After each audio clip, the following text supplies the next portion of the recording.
command center. What Ukraine did 48 hours ago crossed a line that the Kremlin had publicly warned would trigger catastrophic retaliation.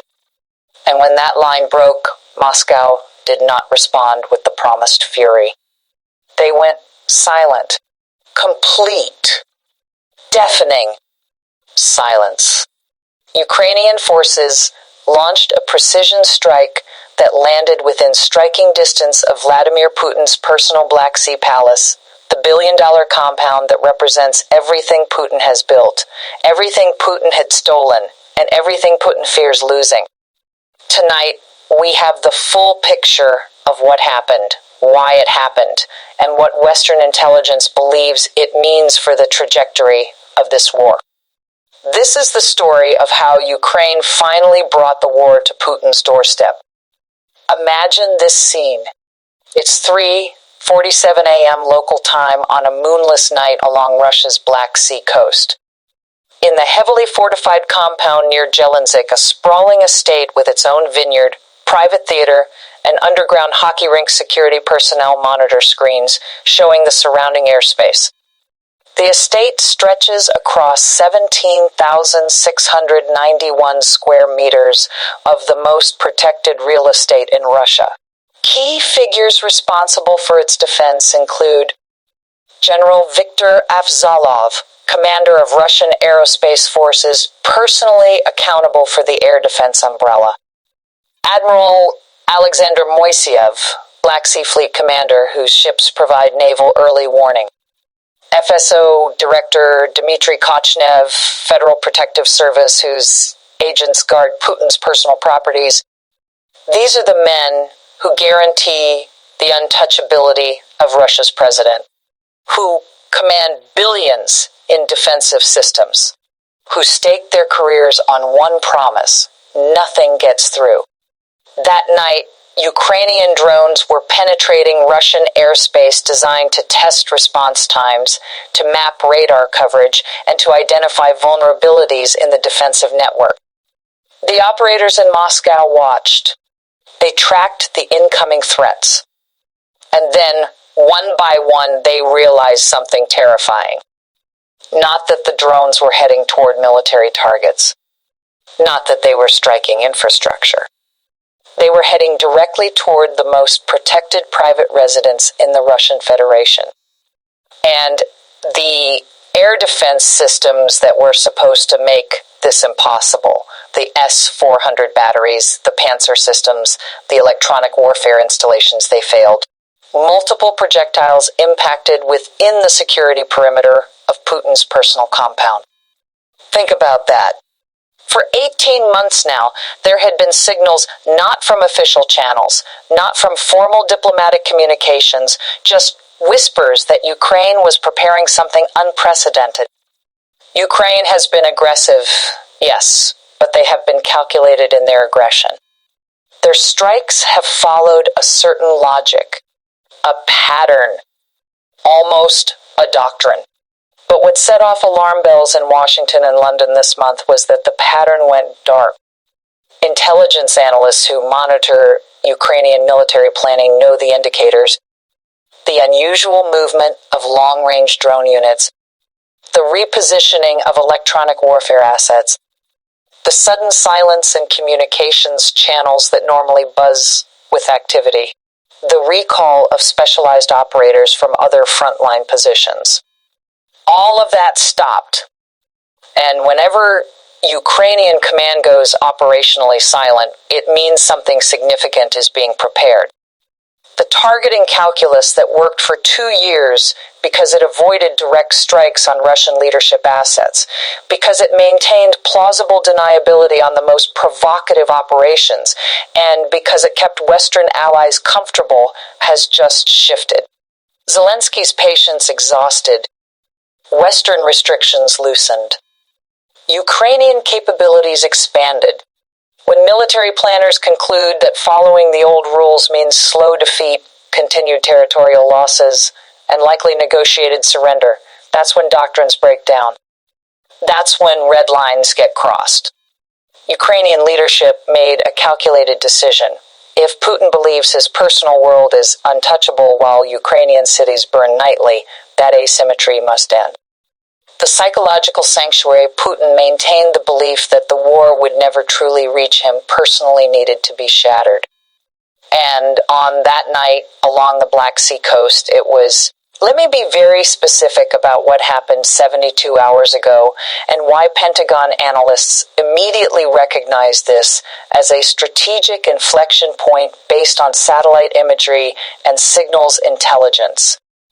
Ukraine launched a coordinated drone swarm involving an estimated 12 to 15 long-range UAVs, a mix of modified MUG 5 platforms and domestically produced units designed to overwhelm Russian air defenses, to saturate radar systems, and to ensure that at least some projectiles reach their intended target.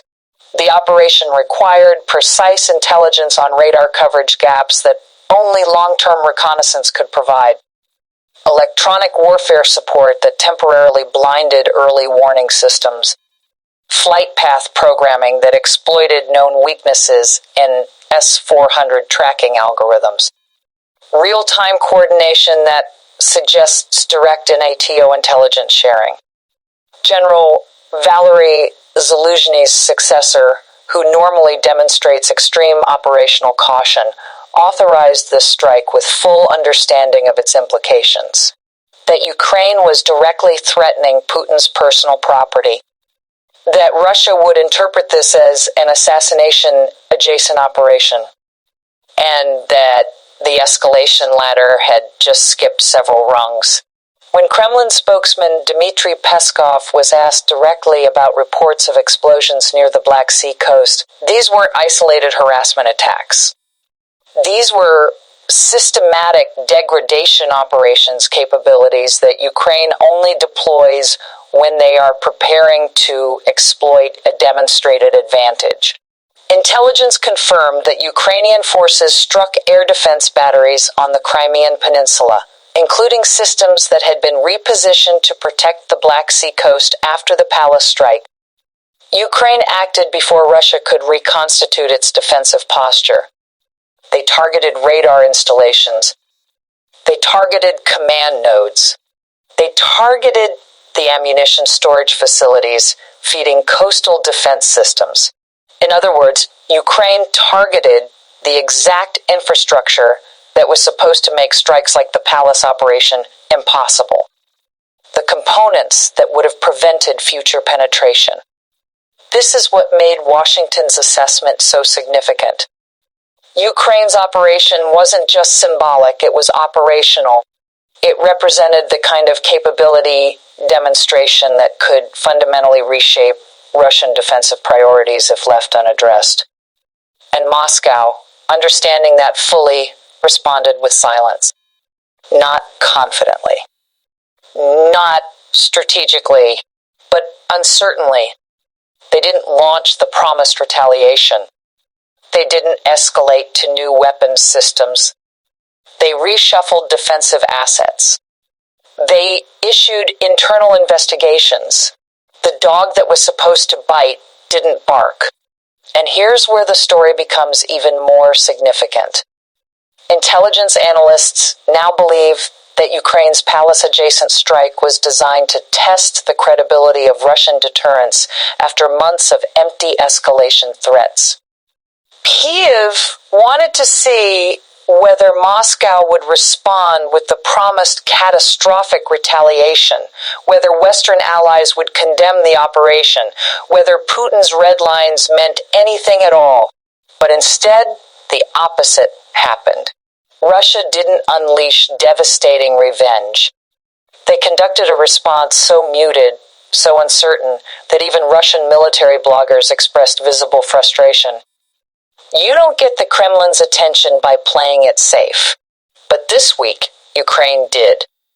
The psychological impact on Putin personally represents the most significant dimension of this operation.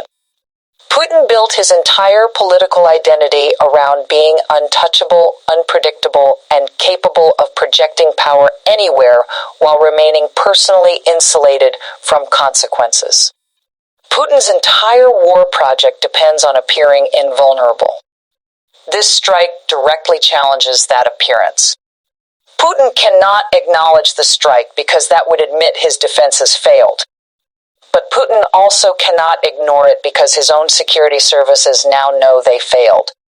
Putin is trapped between admitting vulnerability and pretending nothing happened. That psychological trap, combined with internal security service finger-pointing and military command recriminations, creates conditions where Kremlin decision-making might become increasingly erratic.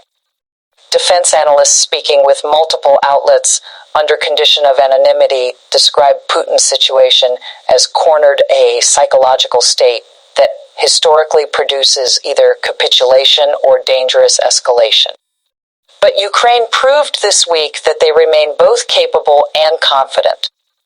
Their operations were not only successful, they were sequenced so precisely that follow-up strikes exploited the exact defensive gaps the first operation revealed. That coordination matters because it shows strategic sophistication. It shows that Ukraine is not simply reacting to Russian moves. They are dictating the operational tempo. Striking near Putin's... Now, we need to talk about historical parallels because understanding how psychological turning points have unfolded before illuminates why analysts see this moment as significant for the war's trajectory. The most relevant parallel is the dual-little raid of April 1942, when American bombers struck Tokyo just months after Pearl Harbor. The physical damage was minimal, a few bombs on the Japanese homeland. But the psychological impact was devastating. It proved that Japan's defensive perimeter was not impenetrable. It forced massive reallocation of defensive resources, and it contributed to strategic overreach at Midway. That raid didn't happen through overwhelming force, but through audacity and precise planning, where a small number of aircraft achieved effects far exceeding their military capability. The result was a psychological shift that influenced Japanese strategic decision-making for months. Another parallel is the 1987 Matthias Rust incident, when a teenage German pilot landed a small plane in Red Square directly beside the Kremlin walls. The physical threat was zero. One amateur pilot in a Cessna. But the psychological and political impact was immense. Soviet Defense Minister Sergei Sokolov was immediately fired.